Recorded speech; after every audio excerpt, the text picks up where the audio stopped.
Selamat pagi saudara-saudara yang dikasihi Tuhan.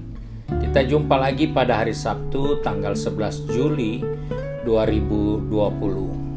Puji Tuhan, pagi ini kita jumpai Injil Matius pasal 24 ayat yang ke-46. Ayat firman Tuhan berkata sebagai berikut: Berbahagialah hamba yang didapati tuannya melakukan tugasnya itu ketika tuannya itu datang. Puji Tuhan, kita menemukan suatu ungkapan dari Yesus tentang suatu perumpamaan bahwa ada suatu kebahagiaan yang bisa dialami oleh setiap orang yang benar-benar menyadari dan mengetahui siapa dirinya. Sebab itu di sini dikatakan, berbahagialah orang yang namanya adalah hamba, yang didapati tuannya melakukan tugasnya. Sebagai orang percaya, sebagai anak-anak Tuhan, Alkitab sudah ingatkan bahwa ketika kita berdosa, kita dikatakan adalah hamba-hamba dosa. Namun ketika kita ditebus, kita adalah hamba dari kebenaran. Nah, yang memerdekakan kita adalah Tuhan. Sebab itu Yesus mengingatkan, berbahagialah seorang yang bernama hamba yang melakukan tugasnya dengan baik. Sebab itu sebagai orang percaya kita diingatkan, orang yang berbahagia adalah orang yang tahu tempatnya di mana. Dia adalah hamba dari kebenaran. Maka kita punya tugas untuk melakukan tugas kita dengan baik.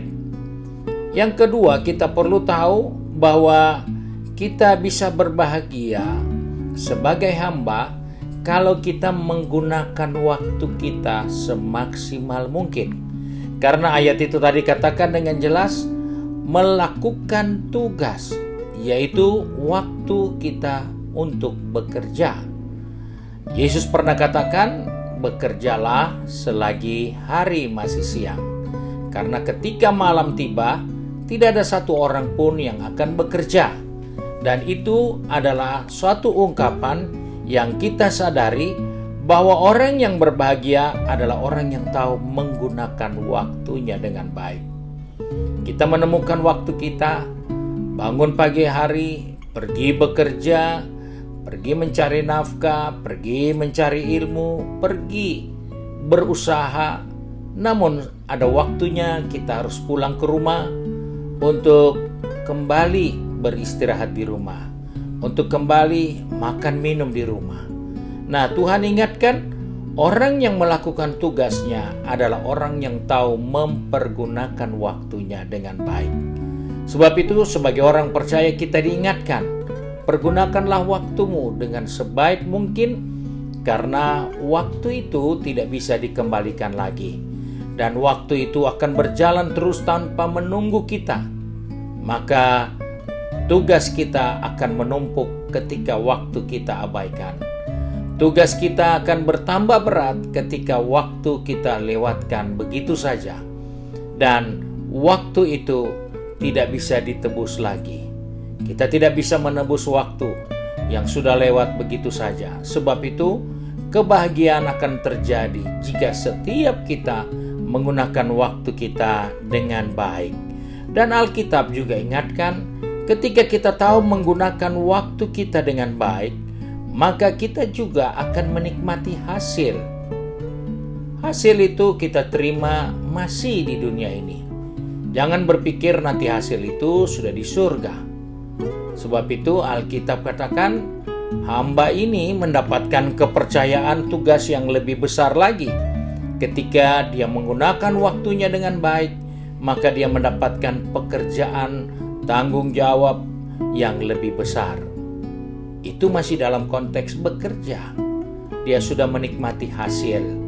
Dan kita tahu juga di dalam buku Mazmur dikatakan kalau ada orang-orang yang kesukaannya adalah firman Tuhan, Taurat Tuhan, maka dia akan menikmati hasil dari hidupnya.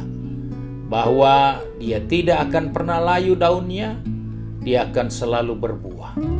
Kenapa?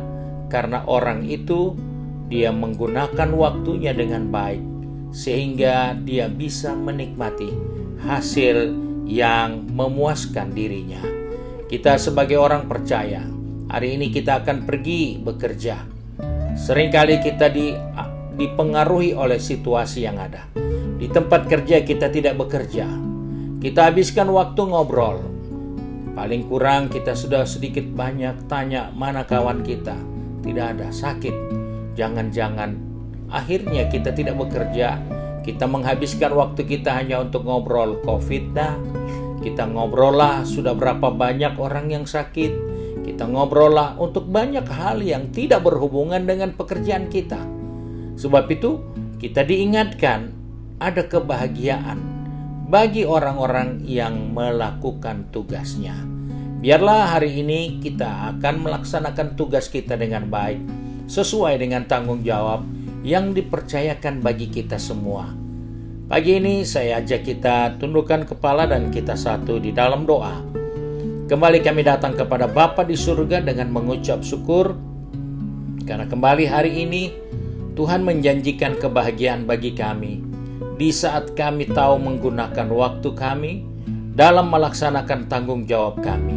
Sebab itu Bapa, Engkau berkati anak-anak-Mu yang pagi ini akan berada di tempat pekerjaan mereka, di tempat mereka mencari nafkah, di tempat mereka mencari ilmu, di tempat mereka melakukan tugas-tugas dan tanggung jawabnya. Baik bapak rumah tangga, ibu rumah tangga, anak-anak dimanapun mereka berada, baik dalam pendidikan, Tuhan sertai kami, supaya kami tidak membuang waktu, tetapi kami menggunakan waktu dengan baik, karena kami jugalah yang akan menikmati hasilnya. Bapa, pegang tangan kami, atur langkah hidup kami, supaya dimanapun kami berada, biarlah Bapa di surga dipermuliakan melalui kehidupan ini. Terima kasih Bapa, kami bersyukur untuk hari yang baru, hanya di dalam nama Tuhan Yesus Kristus, Juru Selamat kami, majikan kami yang baik dan setia. Haleluya. Amin. Puji Tuhan, saudara-saudara yang dikasihi Tuhan, bahwa jangan kita lupa hari ini khususnya bagi pemuda dan remaja serta mahasiswa ada ibadah saudara pada jam 6 sore yang saudara dapat ikuti di YouTube channel maupun di GPD Bethesda page. Dan besok hari Minggu kita akan berjumpa lagi dalam ibadah streaming yang dimulaikan pada jam 8 pagi. Tuhan Yesus memberkati kita semua.